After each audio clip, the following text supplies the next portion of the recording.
अच्छा, कई बार आपने देखा होगा ऑर्गेनाइजेशन का कल्चर कुछ भी हो, हमारा जो इमीडिएट बॉस होता है वो हमारा कल्चर होता है। हमें नहीं मतलब कि कंपनी का कल्चर क्या है, हमारे लिए वो कल्चर है जो हमारा बॉस है, वो जैसा बिहेव करता है, वो जैसे कहता है। मुझे एक वाकया याद आई, एक बार मैं एक सेमिनार कर रहा था, तो सेमिनार के बीचों बीच 11:30-12 बजे होंगे दिन के, एक सज्जन आए एंड ही नॉक्ड। तो मैंने कहा यस। कह रहे sir, one of my juniors is attending your programme, can I talk to him for a minute, it is urgent. मैंने कहा ठीक है आइए। तो आए। अच्छा, वो जो जूनियर था उनका, वो पहले ही टेबल पे बैठा था। तो I was overhearing the conversation. He said कि यार एक मेल है and mail has to go to customer by 1 o'clock and I have promised that. तो तुम क्या करो, 1 बजे जो तुम्हारा लंच ब्रेक हो तो वो मेल भेज देना, मैंने तुम्हें ड्राफ्ट भेजी है एंड अटैचमेंट तुम्हारे पास है, तो अर्जेंट है, इसको कर देना 1 बजे। ही सेड यस सर, मैं कर दूंगा। तो सेमिनार चलता रहा, 1 बजे लंच ब्रेक हो गई and some people got into some discussion with me and that guy was part of it.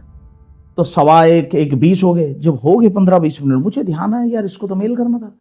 तो मैंने उनको याद दिलाया, मैं कहा भाई साहब आपको मेल नहीं करना था। कह रहे नहीं तपस जी, वो बाद में कर लेंगे। मैंने कहा नहीं, आपके बॉस आए तो वो तो अर्जेंट कह रहे थे। कह रहे नहीं कुछ अर्जेंट नहीं है। मैंने कहा वो अर्जेंट नहीं होता तो बीच में आते नहीं। सेमिनार उन्होंने रुकवाया, स्पेशली आपके लिए आए थे, इंस्ट्रक्शन दिया, मेरे सामने 3 बार अर्जेंट कहा। कह रहे नहीं तपस जी, आपको नहीं पता, ये अर्जेंट है ही नहीं, मैं 7 साल से इस कंपनी में काम कर रहा हूँ। मैं कहा ओके। फिर कह रहे अगर अर्जेंट होता तो ये चिल्लाता, अर्जेंट नहीं है तब आराम से बोल के चला गया। आप समझ रहे हो, एक बड़ी कल्चर में उस बॉस ने अपनी एक छोटी कल्चर क्रिएट की है कि जब तक मैं नहीं चिल्लाऊंगा तब तक किसी काम को सीरियसली नहीं लेना। एंड उसके जितने टीम मेंबर्स हैं जूनियर से, they have been tuned into that mini culture irrespective of the organisational culture. उनको क्या समझ आ रहा है, ये चिल्लाएगा तो काम करना शुरू करेंगे, जब तक नहीं चिल्ला रहा है तब तक काम करने की आवश्यकता नहीं है। तो इनकी जो प्रायोरिटी है ना, टू डू लिस्ट 1 2 3, उसमें जो 1 नंबर का लिस्ट है ये हमेशा चिल्लाने से एसोसिएटेड है।